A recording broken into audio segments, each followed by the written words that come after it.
Welcome to Founders Future, a podcast powered by Closers.io, where we dive into the journeys of innovative entrepreneurs and explore the road ahead for them and their companies. I'm your host, Jae Encarnacion, and in each episode, we uncover the stories behind impactful ventures, the challenges faced along the way, and the strategies driving their future growth. Today, we are thrilled to have Aaron Hovivian, the CEO and project lead of the Collab team. Aaron brings a unique blend of expertise in operational systems, team building, and business scaling with a background in retail, event management, and drawing inspiration from his father's construction empire. As a pastor on the side and co-creator of Treasure Relationship with his wife, Megan, he emphasizes valuing people in all aspects of life. Based in Jacksonville, Oregon, the Collab team is empowering online entrepreneurs and CEOs to systematize their operations for confident scaling through tools like the Gap Analyzer, L10 meetings, and EOS implementation. We'll be exploring his founding story, how his business helps clients overcome operational roadblocks, and his vision for scaling this people-focused venture. So, with that being said, let's dive right into it. Aaron, welcome to Founders Future. My man. Yeah, your last name is almost like as difficult as I'm glad you had to pronounce my name and I didn't have to pronounce yours. That was great. Yeah, we both have a couple of complicated last names for sure. I'm glad I got it right on the intro. But Aaron, a pleasure and an honor to have you on the show today. I know our listeners are going to love this episode. So really would love to start at the top for our listeners if you can. What specific problem in the operations landscape really inspired you to start the Collab team? And I think that for me, what the CoLab team has come to be over time has it really evolved. But at the beginning, it was just a close friend that had come to me. I had always done operations-based roles, and I had a close friend. I was at the time working corporate and working for a large credit union here in Southern Oregon, doing project management and construction project management specifically. And he was starting to venture, and it was real estate education, and they were doing these big bus tours down Southern California, and people were paying a ton of money to be there. And he said, "Man, I cannot do this without you. I can't do this without somebody that's more operationally minded. I'm really worried about. He's a visionary. He's one of those guys out there just breaking the waves and knocking down dollar bills, but at the same time needed somebody that could follow up behind it." And so that's where I started. My first client was Keith Yackey, and is a great name in the industry and a good dude. And it's just led on from there.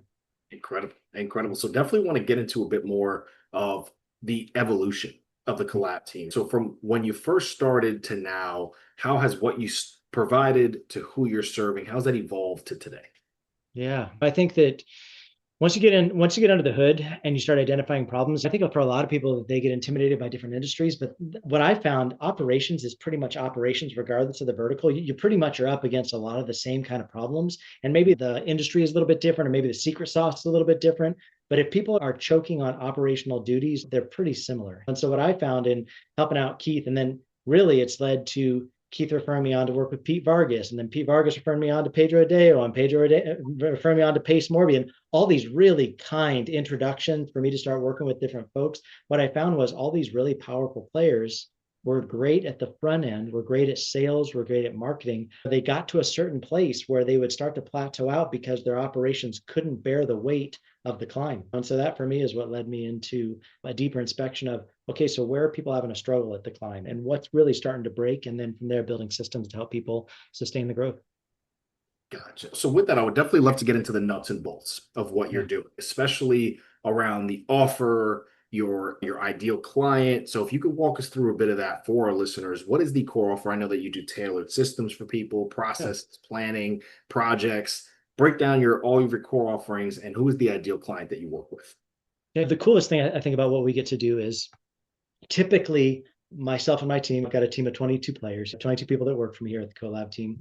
Our ideal avatar is so tantamountly different than who we are that it makes our value add really easy, an easy sell to a visionary, right? Because visionary is usually all the big ideas, so many big ideas. He's usually burned out, or she's usually burned out teams over and over again. And then depending on how much onus that visionary is willing to take on it, a lot of them will admit it was probably me that burned out those teams. It wasn't the pain points of those people, or those were all sucky people, or those people didn't have the culture. Sometimes visionaries are still stuck in that narrative where they're trying to blame everybody, but most of them recognize as they've grown and they've burned through several sets of teams that that the problem is them. So then when I get in the room with them, it's a pretty easy sale on, hey, all that stuff that you hate and all those other teams that you feel like have failed, why don't you let me have a shot? Because I wouldn't have been referred to you by said friend that brought me into the room with you if we hadn't experienced success. And I feel like we've really earned a strong name over the last 11 years of being in business of, if we show up to do something, that we do what we say we can do. A lot of people are, I think, afraid of bringing in any kind of fractional anything or any kind of agency modeled anything because they're worried about distraction or people not showing up well. So I think first things to answer your question is, typically when I enter in the room, I'm talking with a visionary who understands this isn't their skill set, and I'm able to touch on the pain points that they're experiencing, and they're like, yes, you're speaking my language. Yes, those are all of our problems. Please, dear God, will you just step in and help ease the pain, because the pain is bad. And I think the other coolest thing I think about stepping into a room with visionaries like that is even the biggest names that we've worked with. It's so incredible to me that when I have that first initial meeting, how they'll revert to like little boys or little girls, like as far as when we start having the conversation, because these guys are so powerful from stage. But then you get in the room, we start talking about ops, and that is not their strength, or that is not something they're competent in. And they're like, hey man, so yes, I want to work with you, but please do, just don't judge me. I'm going to show you my systems. Just don't judge me for how broken things are. Don't judge, which is like, I love it, because I'm not there like, I'm just there to help. We're just there to fix, dude. Like, I'm not there to consult you. I'm there to literally jump in the boat and let's fix some stuff together. So it makes it just a great experience from a sales journey, because I'm not really there to sell. Like a lot of people, when they meet with me, maybe it's not going to be a good fit, but I would love to give them something, some value, something free. How can we show up? Hey, could I just help you with that? I won't charge you for that. Let's just get that fixed, so that's not just a pain in your ass, like moving forward. So I think it makes the sales process really easy. But our offer is, we'll come in alongside of visionaries that are scaling on that hockey stick, like that hockey stick style growth. And what they're noticing is that the systems that have got there are starting to rattle as they climb, whether that's people, whether that's technology, whether that's the way that they're doing their sales process, or how tight their financial back end is, how profitable are they really? But they feel a little bit lost on where to go to with that. So they start asking their friends and masterminds, and they're like, hey, where should we go? And who can we talk to? And a lot of times my name will come up, which is super high honor for me. And then when we get in the room, what I'll offer to people is, hey, we do retainer-based work where I'll give you 120 hours of my team time for 10K. And what we'll do is we'll come in and we'll analyze the gap. I've got the tool called the Gap Analyzer. We'll take an inventory of your team, which is 15 minutes of your team's time. None of your time as the visionary. Let me just put it on your team. Let them get back to me some intel. I'll identify the gaps and overlaps on your team. And then why don't you just let me put my team into your team to hold the space where those gaps are. We'll SOP out those roles, and then we'll go out and do recruiting for you. We'll go out and we'll take everything that we've just identified needs to happen, because you're going to hire somebody internally cheaper than you're going to pay a contractor. We'll go out and do the recruiting project. We'll knock down 100, 150 applicants, bring you back the best 8 or 10, do first interviews, rattle up the best 2 or 3, and then we'll help you with the hiring and the onboarding to backfill what we've been holding. And then as we exit, we'll become the resident expert, so you don't have to slow down on the climb. So that's really the gift we give people, is don't have to slow down on the climb in the middle of infrastructuring up, so you can continue to grow and not have to slow down. Incredible. Just a phenomenal business model there. And what you're able to bring to the table for your clients is just so much value. And just that explanation that you gave to us there can tell how valuable that type of offer is for your clients. So walk us through. You've been at this for 11 years now, Aaron. What can you say is working best for you today? It sounds like a lot of the business that you are doing is to referrals, events that you're doing in person. What is it today that's working best for those leads to continuously come in for you? What channels have been most effective, whether it's still referrals or in-person events or ads that you're running, social media? Walk us through that, and walk us through some of the challenges that you've been having on having predictability on the lead gen side. Sure. I think all of those things are things that we're doing. Any business, I think, at this level probably is. But I think that for sure, for me, what I have found to be the best is just friendship referrals. It's not like we are out there paying people referral fees, or I'm like, exactly. Banging down, like pushing money back at people. I feel if you'll show up well for the world, if you show up well to the universe that's out there, whatever you're surrounded by, and you're just there to bring value and there to talk people through where they're stuck. And not my time isn't always tied to a dollar amount. And no, I'll just jump on a call, like, where are you stuck? And you don't treat people like you're above them. Like, who cares where I've been? Who cares who I've worked with? That's just a repertoire for you to see that I know what I'm talking about, but where are you stuck? And then for me, I think always thinking through, what could I help this person with that won't cost them anything? And how fast can I get them to go, right? Because nobody wants to hear you telling them there's some big price tag, or that they have to take multiple steps even to get out from underneath this weight. Like, what's your fastest burn? A lot of times when I'm starting with people, I'll tell them, if it does turn into a conversation where I feel like it's a good fit for both of us, I'll say, hey, can you identify for me what's the redheaded stepchild in the room? You know what I mean? What's the thing that nobody wants to touch? What's the thing that anytime it comes up, your whole team just groans and they're like they just don't want to handle it. Why don't you give me that thing? Why don't you let us prove that thing? Why don't you let me solve that for you? And then that way, immediately I'm earning rapport with you and solving a problem. And you've learned you can trust me with the ugly things that nobody else wants to do, which is usually a huge breath of relief for people. So I'd say like friendship referrals, showing up good for the world. And then when you get in there, really getting in there and not telling people what to do. The best part about, I think, what we offer to entrepreneurs is I'm not just there to give you a consultation and show you where your gaps are and just be like, hey, great, write me my check. I hope that works out for you. But I love being able to say, hey, let me grab a shovel. Let my team grab a shovel with you and jump into the pit and help dig you out of this and then get you back on good ground. I love it. So with that there, I would definitely love to hear your take now on scale, right? Taking the Collab team and continuing to grow and scale it, obviously seeing success for the past 11 years.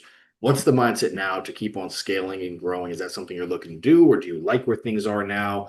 And if so, what are you doing around the ad side and the social media side to keep that predictability coming in? Yeah. So I would say for me, I really like slow growth. I like predictable growth. I feel like I've really worked hard to keep the CoLab team's name like a gold standard within an industry where there's a lot of smoke and mirrors, man. This industry is a lot Oh, of smoke and mirrors. A lot of people over promising, under deliver. Something I've always loved about Cole and something I've always loved about closers, because you work with all those guys, they've all worked with Cole. Like Cole's all over the place. You guys got a yeah. beautiful program over there. I Thank you feel so like, much. yeah, Cole's system is tight. Closers.io is a tight system. And when they roll up, they show up with the way that they're able to produce. And I think that's so important. So my quick story about the first time I met Cole. I heard Cole's name forever, and all these guys work with Cole, P. Vargas, Pedro Day, all these guys, Brandon Turner, like all these guys that I've worked with over time. And so Cole's name's always been something I've been around. And I was moving my brother across country, and Pedro Adeo was like, hey, I need you to get on a call with me real quick with this guy. Yeah. He wants to talk to me about this. I said, whatever. And I don't realize at the time we were doing a lot of ops for Pedro. And so Yeah. he had me on a lot of calls. And so I literally am pulled over at this gas station in this U-Haul truck with my computer on the dashboard. Yeah. So I can do a Zoom call with Pedro and this guy that I haven't met with yet. And we get on the call and the guy starts talking and he's like selling Pedro on the benefits. And I'm like, honestly, this isn't going to work. And I'll tell you right now, it's not going to work because Pedro's not going to do what you're saying. And then I start putting two together on, wait a minute, who am I talking to right now? And I realized we're on the call with Cole. Cole doesn't even do sales calls. Somehow Pedro has finagled Cole into doing these sales calls. And I'm arguing with Cole about how closers are going to work for me. It's like this realizations where I'm just not like an out of body experience on what's happening right now. And so like I quickly began to reframe and reformat, but Cole was so kind and just walked us through the pain points. And so I really think when it comes to scale, the most important thing to do is to scale gracefully. I think a lot of visionaries want to scale fast. Who doesn't want to knock down more dollar bills? But the danger for scaling quickly is you better make sure the infrastructure can bear it, because the way I always look at it is your name is on the side of the building. And if you don't create foundations that enable you to scale, what happened is when that building comes down, your name was on that building. And so all your customer complaints in the industry, you're left with a black eye. We all can go through people that we have known that were big at one time that have fallen terribly because they didn't make sure their foundation was solid. So I really do believe slow, steady growth for me is the goal. I absolutely love it. So, I mean, with that in mind, obviously being around for quite some time now, what would you say are your bottlenecks now that you're looking to break through for that continued steady growth that you're looking to achieve? Yeah, and I'd say this past year, I've really stepped out of strong customer presence in all the accounts. I really try and keep a pulse in every account. I really want to be involved in every account, regardless of what tier they come to me at. When we talked about 120 hours, 10K is a high level retainer, but some people are like, hey, Aaron, I just don't know I need that much time. So we'll bang it down to 30 hours for 3K. Or if even that too much, and they're like, hey, could we go on a date before we get married? And I'm like, yeah, no problem. Why don't you let me just do a project block worth of hours? We'll come in and do a gap analyzer, or maybe we'll help you with a recruiting project. We don't charge percentage. It'll just be a flat fee for hours. We've got 5 or 6 recruiting projects going on at all times anyway. Why don't you just keep my recruiting folks busy? Maybe a finance project. We've got 4 people on my team that do finance. You want us to jump in and help you get something sorted with rollingoutbill.com or an affiliate platform, get to know each other a little bit. But I would say that the bottleneck for me would be at this point is as I step out of client facing, where I'm actually putting in hours within different businesses, I'll still stop in each week on the weekly L10s. I'll still sprinkle some magic where I think, but I've raised up really great team. I always hear that you should judge the strength of your team by the 3rd tier, like not your 1st tier, not your 2nd tier, but the 3rd tier, like how are they performing? And I'm really happy with where my 3rd tier is at, let alone the 2nd and the 1st tier. But I think really getting clear on who does what, how do you ascend, how do you hand off work? how do we make sure that we are staying in a place where you understand how much work you can take on? So for me right now, we're traveling at like probably 84% capacity. And so it's always that throttling of the gas and the brake of, I'd like to see 10% growth quarter over quarter. And I realized that we're going to have, our business model is, I don't want you stuck with me forever. Like, I don't want you dependent on me forever. I'm not trying to be sticky forever. Our contracts are usually 6 to 12 months because I want you to be empowered. I want to get another team in there that's cheaper than us, that you're Right. stoked on. So for me, it's that whole throttling of the gas and the brake of, how do I maintain 10% growth and knowing I'm going to roll off clients every quarter and I'm going to pick up new clients every quarter. So I'd say for us, it's that, how much do I grow team? I'd like to maintain that 75 to 80%. So I always have about 25% of growth that I can accommodate with a 10% desired. That way I always have a little bit of a lid, so I never have to tell anybody no. So it's just picking up new people, finding new talent. I think that's the trick. Love it. I absolutely love that. So paint me the picture here. You gave me a little bit of insight there, but paint me the picture. What does the rest of this year look like? Obviously, you want to see 10% growth quarter over quarter. What else are you really laser focused on for continuing to achieve that success, Aaron? Yeah, I've really loved getting to know people through masterminds, just becoming friends with folks. I'm not there to be sleazy or to be pitchy or to be like sharky or weird, but just show up, provide value. And then usually that leads to friendships. And then from those friendships, usually there's a win-win scenario. That's a really big deal for us at the CoLab team. Part of our ethos is being in win-win relationships. If it's not good for both of us, it's not going to last. One of us is going to feel like that we're abused in the relationship, or we're enabling something that's not healthy. So how can this be a win-win? And so what I've really found has been a great lead source for us, is just doing like joint live trainings where people bring me in, allow me to be an affiliate partner, where I'll come in, I'll teach people how to do level 10 meetings. I'm not an implementer. I would say though that like I'm an all-star integrator. Every client we come into, we help frame up EOS for them. I'm not there to take an implementer's job. I think EOS implementers are powerful. But for us, it's like plugging in a level 10 system. So teaching people how to do level 10s, giving them all the tools they can do them themselves. Gino offers all that stuff for free anyway online. So let me give you the tools. Let me show you how we use them. And then would you want us to come in and help you plug in level 10s and help with the lift on that? We've changed a little bit so that I can stay out of Gino's shadow. So it's not exactly a level 10 because I don't want to, infringe on anything from the EOS side of things, but hour-long meeting where we're looking at your metrics, we're looking at your big goals that you have for the quarter to get you your annual goals, and then help you really have an operating system to triage pain, because your people are going to experience hard things in the business and we want to help them grow. So I'd say joint webinars where I'm given an affiliate cut for a one and done. We usually come in for 8 weeks, 5K. We'll roll out an operating system for you to be able to build from. Amazing. Absolutely amazing on that. With that there, talk to me a bit about what you see here, Aaron, as a whole picture for the operations consulting industry and its evolution in the coming years, especially with your people first approach. What are you really doing to keep yourself at the forefront of the evolution you're seeing? I think the most powerful thing in working for all these amazing names out there is that those guys aren't afraid to spend money to fix a problem.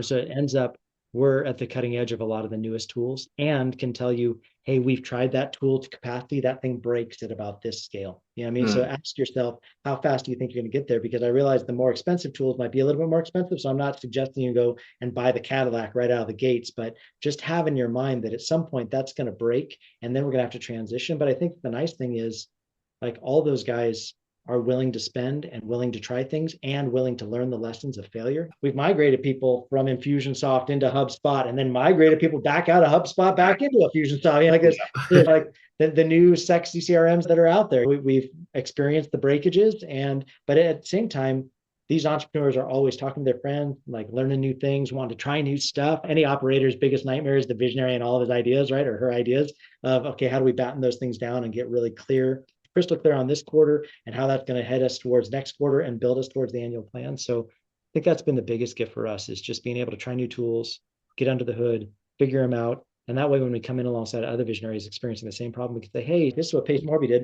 You know what I mean? This is what we helped him out. This is what John Acuff does. If you're a book writer, 9-time New York Times bestseller, you should try this because it really has been working for him, especially at your scale and at your level. So I think that's been the most exciting thing for us, is trying new tools, finding new tools, getting those plugged into people's hands.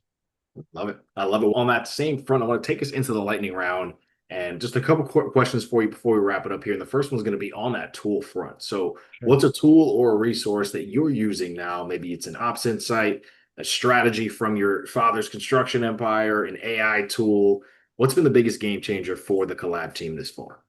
Okay, so I'm going to tell you right out of the can. Nobody's going to like this one, just so you guys all know, because operations is not sexy. So visionaries, put on your non-sexy mindset right now, because I'm just going to talk about something super boring and functional. But I would say this is nailing down a project management tool that you can all get on board with. And I know for a visionary, they're like, I don't even like going in project management tools. And just a reminder, that's okay. It's not for you. Like it's for your people to manage your crazy. And that's true. Like you are hard to follow, right? So you've got to give them a framework they can work from. So I would say there are great tools out there, Asana, Monday, Teamwork. There's a bunch of different people that are doing things out there that are powerful. I would just say Notion. I would say find one, ClickUp, right? Find one and commit to it. Like commit to it. Don't just push and pull the thing, use it as a task manager, not really let it build out for big projects that we're trying to accomplish. Get out of Slack. Don't just live everything in Slack. Try and manage projects through Slack because it's only going to choke your people and make people frustrated. Find a platform that you can manage your projects so that you can hold your people accountable, ideally through some sort of dashboarding, because that we know that's what you like. Like you like the dashboards, right? So like, how can we visually see, are they getting shit done or are they not? And getting really clear on that.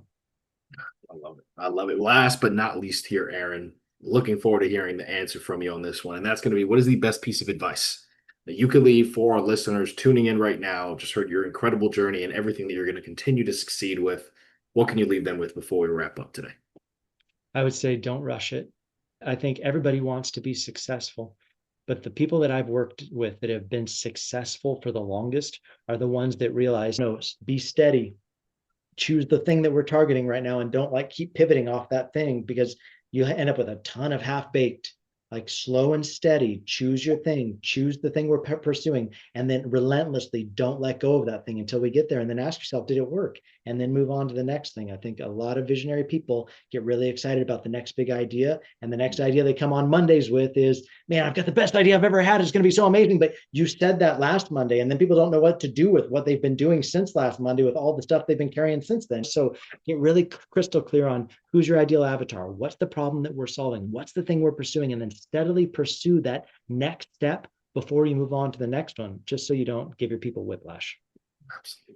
Absolutely. I love it. With that right there, ladies and gentlemen, that is going to wrap up another inspiring episode of Founders Future. And Aaron, truly cannot thank you enough for coming on the show today, sharing your incredible journey and your insights with us. Clear as day, the passion, the drive, the intelligence that's there. Truly an honor and a pleasure to have you on. It was a phenomenal conversation, Aaron. And to our listeners, if you enjoyed this episode, which I know so many of you have, don't forget to subscribe to Founders Future wherever you listen to your favorite podcasts. And also check out the Collab team at thecollabteam.com for their free resources like quick start training, and follow Aaron on LinkedIn at linkedin.com/in/Aaron-Hovivian. For more resources and insights, you can visit us here at closers.io, where we are dedicated to helping businesses accelerate their growth. Until then, keep climbing, and we will see you on the next one.